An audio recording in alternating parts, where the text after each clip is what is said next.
Hey, hello everyone. Welcome back to my channel. So, today we will learn the problem solving for the equilibrium of rod questions. Okay, for that purpose, as always, we will read out the question first. What is given to us is a bar of 12-meter long rest on horizontal position as shown in figure on two smooth planes, right? So, ये जो rod है, अभी जो हमें visible है, rod क्या रखा हुआ है? दो स्मूथ प्लेन्स पे, यहाँ पे से एक स्मूथ प्लेन है, इस पे ये प्लेस है। ठीक है, हमें करना क्या है? फाइंड डिस्टेंस x एट विच लोड p 320 न्यूटन। मतलब ये जो है, ये है हमारा लोड p जिसकी हमें डिस्टेंस है ना, distance x at which load P 320 Newton is to be placed, neglect weight of bar। तो ये जो पॉइंट है ना, neglect weight of bar, ये बहुत इंपॉर्टेंट है क्योंकि जब भी हम किसी भी ऑब्जेक्ट की फ्री बॉडी डायग्राम ड्रॉ करते हैं, the very first thing we do is कि हम उसका सेल्फ वेट ड्रॉ करते हैं, राइट? तो अब ये क्वेश्चन में सेल्फ वेट ड्रॉ करते टाइम पे हम बार का वेट नहीं लेंगे क्योंकि हमें क्वेश्चन में ही दिया है कि we need to neglect it, right? ठीक है, अब इन क्वेश्चन को सॉल्व करने के लिए सबसे पहली स्टेप होती है कि हमें ड्रॉ करना है एफबीडी। ठीक है, free body diagram of rod. जो भी रॉड या बार हमें आयन का दिया हुआ है, उसके लिए हम सबसे पहले क्या करेंगे? एफबीडी ड्रॉ करेंगे। एफबीडी ड्रॉ करने की हमेशा बेस्ट मेथड क्या होती है? Detach the object. हमने एक जो भी ऑब्जेक्ट आपको दिया है उसको डिटैच कर लेना है, तो ये हमने ऑब्जेक्ट ड्रॉ कर लिया। ठीक है, ये हो गया आपका ए बी रॉड। अब आपको इसके ऊपर जितने भी एक्सटर्नल लोड्स है जैसे दिए हैं वैसे के वैसे ड्रॉ करने हैं। तो चलिए हम वन बाय वन ड्रॉ करते हैं। देखो एक्सटर्नल लोड कौन सा दिया है? देखो 400 न्यूटन का लोड है, 320 का लोड है। तो वो लोड जैसे दिए हैं हम यहाँ पे ड्रॉ कर लेते हैं। ये आएगा हमारा 400 न्यूटन का लोड। ठीक है, यहाँ पे आएगा हमारा 320 न्यूटन का load. Now distances also we are aware about. यहाँ से ये वाला डिस्टेंस हमें दिया हुआ है 3 मीटर। हमें निकालना है कि इस बार को इक्विलिब्रियम में रखने के लिए कितने डिस्टेंस पे 320 का लोड लगाना है। टोटल लेंथ भी आपको दी हुई है, इसकी टोटल लेंथ है 12 मीटर, राइट? इतनी चीजें हमें पता है। अब आपको क्या करना है? इन सच क्वेश्चन जहां कहीं पे भी we know this basic thing कि जब भी किसी चीज का फ्री बॉडी डायग्राम ड्रॉ करते हैं, कहीं पे भी अगर पॉइंट ऑफ कांटेक्ट है, राइट, तो अगर आपका ऑब्जेक्ट किसी भी सरफेस को कहीं पे भी टच करता है तो उसकी वजह से क्या जनरेट होता है? उसकी वजह से जनरेट होता है रिएक्शन, राइट? तो वो जो रिएक्शन जनरेट होता है वो कैसे होता है? हमेशा perpendicular to the plane of contact. तो यहाँ पे जो हमारा रिएक्शन जनरेट होगा आर ए, वो कैसे रहेगा? देखो, perpendicular to the plane of contact, मतलब यहाँ पे आना चाहिए 90 डिग्री, राइट? अगर इस चीज को तुम अच्छे से ऑब्जर्व करो, ये ट्रायंगल दिखाई दे रहा है तुमको, जहां पे अगर ये जो है यहाँ पे 90 डिग्री है, ये एंगल आपको दिया हुआ है 30 डिग्री, तो मतलब बचा हुआ एंगल हमेशा क्या आएगा? 90 माइनस गिवन एंगल, राइट? हमेशा क्या ध्यान रखोगे आप? जो भी एंगल की वैल्यू आपको यहाँ पे दी हो, रिएक्शन की एंगल की वैल्यू क्या रहेगी? 90 माइनस गिवन एंगल। सिमिलरली ये जो पॉइंट बी दिखाई दे रहा है, यहाँ पे जो रिएक्शन आएगा perpendicular to plane of contact, मतलब यहाँ तो 90 डिग्री है ना, राइट? तो मतलब ये जो ट्रायंगल क्रिएट होता है, देखो इस ट्रायंगल में ये 90 है, ये 60 है, मतलब 180 टोटल होता है ना, मतलब ये क्या आएगा वापस? 90 माइनस गिवन एंगल। तो यहाँ पे आपको अगर 60 डिग्री दिया है तो 90 माइनस 60 करना पड़ेगा, वो बनेगा आपका आरबी का angle with horizontal, right? Similarly R A का एंगल विथ हॉरिजॉन्टल कैसे मिलेगा? 90 माइनस गिवन एंगल। तो यहाँ पे एंगल कितना दिया हुआ है? 30 degree, right? Okay, so based on that अब हम जब ये जो रिएक्शन है ना उसके कंपोनेंट्स यहाँ पे लिखेंगे। देखो ए पॉइंट पे हमारी रिएक्शन आएगी R A, right? B point पे हमारी रिएक्शन क्या आएगी? R B. अभी हमने सीखा कि रिएक्शन के कंपोनेंट्स जो आपको लेने हैं उसके लिए क्या लगेगा? हमें एंगल लगेगा, क्योंकि ये रिएक्शन तो इंक्लाइंड है ना, तो ये एंगल कैसे मिलेगा? जो भी आपको गिवन एंगल है 90 माइनस दैट। तो अभी यहाँ पे 90 माइनस 30 करेंगे, यहाँ पे हम क्या करेंगे? 90 माइनस 60। जब हम 90 माइनस करेंगे तो what value we will get? देखो 90 माइनस 30 किया तो मतलब मिला 60 डिग्री, राइट? यहाँ पे हमने 90 माइनस 60 किया तो कितना मिला? 30 डिग्री, राइट? तो अगर आप देखें अल्टरनेट एंगल के कंसेप्ट से, यहाँ पे एंगल जितना है उतना ही ये रहेगा ना, राइट? सिमिलरली यहाँ पे जितना एंगल है वही ये है। सो उस कंसेप्ट से यहाँ पे हमें क्या मिलता है? ये जो एंगल है विथ हॉरिजॉन्टल, तो आपका रिएक्शन एट पॉइंट ए का एंगल विथ हॉरिजॉन्टल है 60 degree, reaction at point B का एंगल विथ हॉरिजॉन्टल है 30 डिग्री, राइट? ठीक है, तो फ्री बॉडी डायग्राम कैसे ड्रॉ किया है, hope it's clear to all. एक बार फ्री बॉडी डायग्राम ड्रॉ हो जाता है तो ultimately we are interested to know the value of X. अब आपको ये बात तो समझ में आनी चाहिए, एक्स मतलब क्या है, डिस्टेंस। डिस्टेंस है मतलब आपको अल्टीमेटली लेना पड़ेगा मूवमेंट, राइट? मूवमेंट लेने के लिए पहले हमें चाहिए रिएक्शंस की वैल्यू, है ना? पहले अगर हमें रिएक्शन मिल जाएगी तो मूवमेंट हमको इजीली मिल जाएगा। Okay, so now we will go for next step of ours. अब हम क्या करेंगे, ये जो हमने फ्री बॉडी डायग्राम ड्रॉ कर लिया है, ठीक है, उसको पहले तो हम सिंप्लीफाई कर लेते हैं। तो अभी ये जो रिएक्शन ए है, ये रिएक्शन ए ऐसी ही है ना, इसको हम ऐसे भी लिख सकते हैं ना, that is nothing but line of action of course. तो इसको सिर्फ मैंने एक्सटेंडेड करके यहाँ दिखाया। Why I am doing this, क्योंकि ये जो एंगल है ना, ये अभी फोर्स आपका कैसे बन गया है, reaction is nothing but an incline force बन गया है ना, राइट? तो इसके कंपोनेंट आना चाहिए। इसके कंपोनेंट कैसे आएंगे, देखो, अगर आपकी reaction away from the joint है तो रिएक्शन के कंपोनेंट भी अवे फ्रॉम द जॉइंट आना चाहिए, राइट? तो इसका मतलब ये आपका ऐसे आना चाहिए, जैसे आपका रिएक्शन जा रहा है वैसे ही उसके कंपोनेंट जाते हैं ना, it's like a bracket system. जैसे आपका ये ओपन अप होता है इस साइड, तो ये ऐसे ही ओपन अप होंगे। अगर आपका reaction down side open up होता है तो उसके कंपोनेंट्स भी डाउन साइड ही ओपन अप होंगे। Okay, hope it's clear to everyone. तो अब ये जो रिएक्शन है हमारी आर ए, इसका एंगल तो हॉरिजॉन्टल के साथ ही है। इसका मतलब ये वाला जो उसका हॉरिजॉन्टल कंपोनेंट है ना, ये कंपोनेंट हमारा बनेगा कॉस कंपोनेंट, इसका भी ये वाला कंपोनेंट बनेगा cos component. these component will become as sine components, right? ठीक है, so अब यहाँ पे हम इनके कंपोनेंट्स लिख लेते हैं।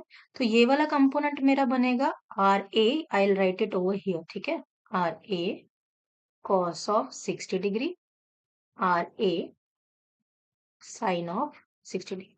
सिमिलरली ये वाला कंपोनेंट मेरा क्या है, R B cos of 30 degree, R B sine of 30 degree, ठीक है। अब जो भी इक्वेशन हमें मिल चुका है, हमारा एफबीडी क्लियर कट कंप्लीटेड है यहाँ पे, ठीक है। एक बार फ्री बॉडी डायग्राम कंप्लीट हो जाता है तो what we will do, we will apply condition of equilibrium, ठीक है। अब हम कंडीशन ऑफ इक्विलिब्रियम अप्लाई करेंगे। सबसे पहले I will apply summation of F of X is equals to 0। अब एफ ऑफ एक्स 0 के साइन कन्वेंशन तो आपको पता है, राइट वर्ड है तो पॉजिटिव लेंगे, लेफ्ट वर्ड है तो निगेटिव लेंगे। तो अब हम देखते हैं हमारे एफ ऑफ एक्स में कौन कौन से फोर्सेस है। देखो, ये वाला कंपोनेंट है हमारा आर ए का, राइट वर्ड है तो पॉजिटिव। दूसरा वाला कंपोनेंट है हमारा आर बी का, लेफ्ट वर्ड है तो निगेटिव।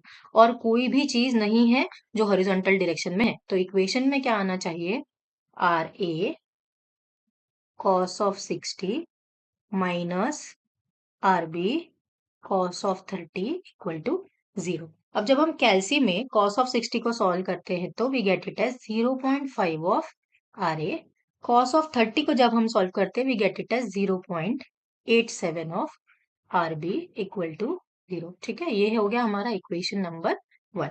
अब हम क्या करेंगे, we will apply second condition of equilibrium, summation of F of Y is equal to 0। अब जब मैंने एफ ऑफ वाई 0 अप्लाई किया तो देखेंगे हम कौन कौन से फोर्सेस है। देखो, ये वाला एक फोर्स है आर ए का कंपोनेंट, राइट? उसके लिए साइन कन्वेंशन क्या याद रखेंगे, अगर अपवर्ड फोर्सेस होंगे तो लेंगे पॉजिटिव, डाउनवर्ड फोर्सेस होंगे तो लेंगे निगेटिव, ठीक है। तो अभी हम देखते हैं आर ए का कॉस कंपोनेंट अपवर्ड है तो पॉजिटिव, आरबी का कंपोनेंट अपवर्ड है तो पॉजिटिव। 400 एंड 320 चार चीजें हैं, ये दो डाउनवर्ड है तो ये दो माइनस आएंगे। दीज टू आर अपवर्ड, मतलब ये दोनों के आना चाहिए प्लस। तो चलिए अब हम इक्वेशन लिख लेते हैं, R A sine of 60 plus R B sine of 30 minus 400 minus 320 equal to 0। जब हम साइन 60 को कैलकुलेटर में सॉल्व करते हैं we get it as 0.87 R A plus sine 30 को जब हम सॉल्व करते हैं we get it as 0.5 of R B minus 720 equal to 0। तो इक्वेशन आ जाएगा 0.87 of R A plus 0.5 of R B equal to 720। ये है हमारा इक्वेशन नंबर 2। सो solving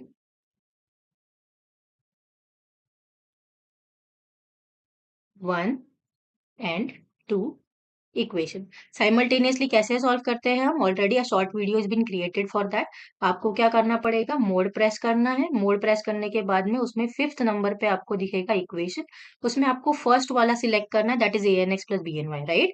अब आपको ये सॉल्व करते टाइम ध्यान क्या रखना है कि आपका एक्स मतलब आर ए है, आपका वाई मतलब आर बी है जो आप निकालना चाहते हैं, राइट। तो इक्वेशन हमेशा फॉर्मेटेड ऐसी होनी चाहिए कि अगर यहाँ पे आर ए और आर बी, पहले आर ए फिर आर बी है, तो इधर भी आपको पुट करते टाइम पहले आर ए बाद में ही आर बी रखना है। इक्वल टू के उधर साइड की वैल्यू रहती है आपकी कांस्टेंट की वैल्यू, ठीक है।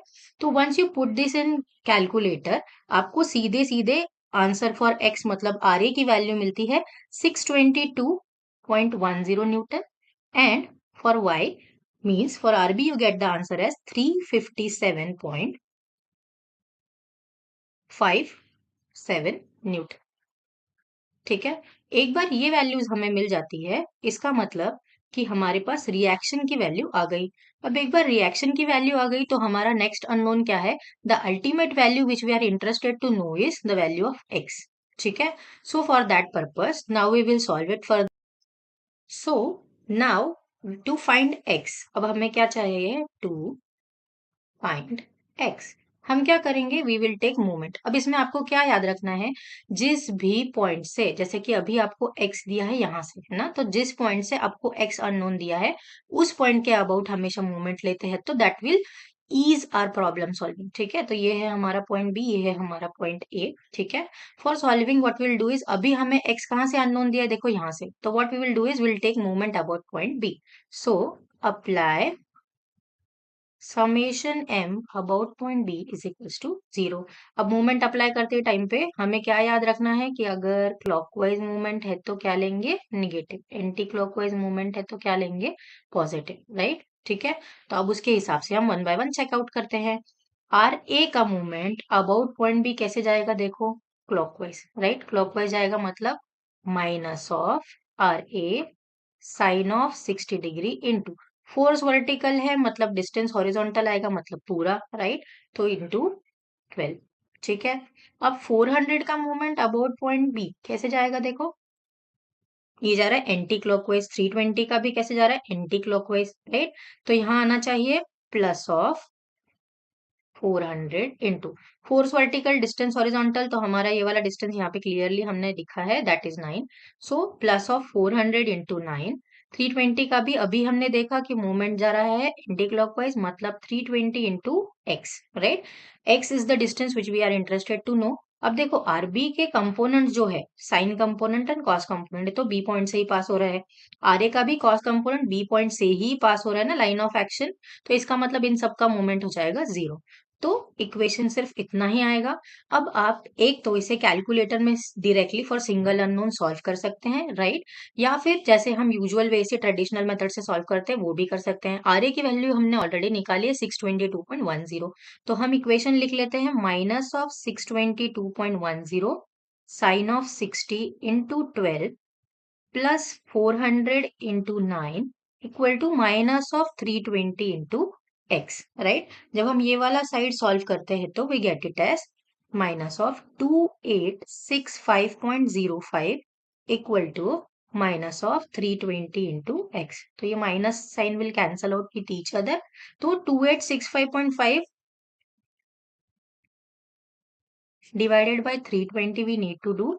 With this, by solving get the answer as 8.95 metre. So this is our final ultimate answer कि अगर हमें इस रॉड को इक्विलिब्रियम में कीप करना है तो 320 न्यूटन का लोड हमें at a distance of 8.95 metre लगाना पड़ेगा। So for more such videos, please subscribe to my channel. Thank you. Subscribe to Structure Mindsets and stay